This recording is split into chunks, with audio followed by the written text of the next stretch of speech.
Night Kodangi அந்த வீட்டில் நாங்கள் 2 பேர் இருக்கிற வீட்டில் கோடங்கி ராத்திரி வந்து இந்த சவுண்ட் எனக்கு கேட்டுச்சு. இந்த வீட்டில் இருக்கிற வண்டிக்கு ஏற்ற சக்கரம் கிடையாது, வண்டிக்கு ஏற்ற சக்கரம் கிடையாதுன்னு சொல்லிட்டு போயிட்டாரு கோடங்கி. அந்த வயசில் எனக்கு அது புரியலை.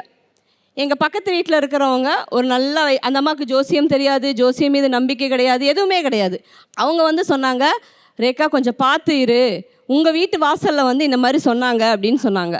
எண்ணி 4வது வருஷத்தில் இன்னைக்கு வரைக்கும் எங்கே போனார், எப்படி இருக்காரு, உயிரோடு இருக்காரா, என்ன மாதிரி அப்படின்னு ஒரு கேள்விக்குறியோடையே என்னோட வாழ்க்கை போச்சு. உங்களோட கணவரை சொல்றீங்க? ஆமாம், என்னோட கணவர். என்னாச்சு தெரியல, எங்கே இருக்காரு, எங்கே போனாரு. எத்தனை வருஷம் ஆச்சு? கிட்டத்தட்ட 18 வயசு ஆச்சு என் பொண்ணுக்கு. 18 வருஷமா இல்லையா? இல்லை, இப்போ சமீபத்தில் தான் ஒரு 3 வருஷத்துக்கு முன்னாடி நான் செகண்ட் மேரேஜ் பண்ணிக்கிட்டேன்.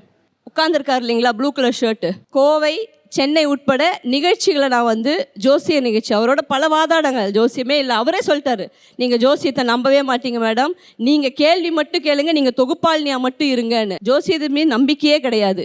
அவர் சொல்றாரு, உங்களுக்கு 2ஆம் திருமணம் நடக்கும்போது என்னை வந்து பாருங்கன்னு.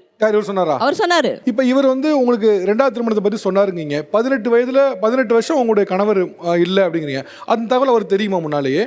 தெரியாது அவருக்கு. என்னை தெரியும் சார், நான் உங்களை மாதிரி ஒரு உங்களுக்கான வர வேண்டியது வரும், அதுக்கான காலம் வரும், நீங்கள் 2ஆவது திருமணம் பண்ணி நல்லா இருப்பீங்க, அப்போ என்னை வந்து பாருங்கன்னு. நான் பார்க்கல, இன்னைக்கு தான் அவரை பார்க்குறேன்.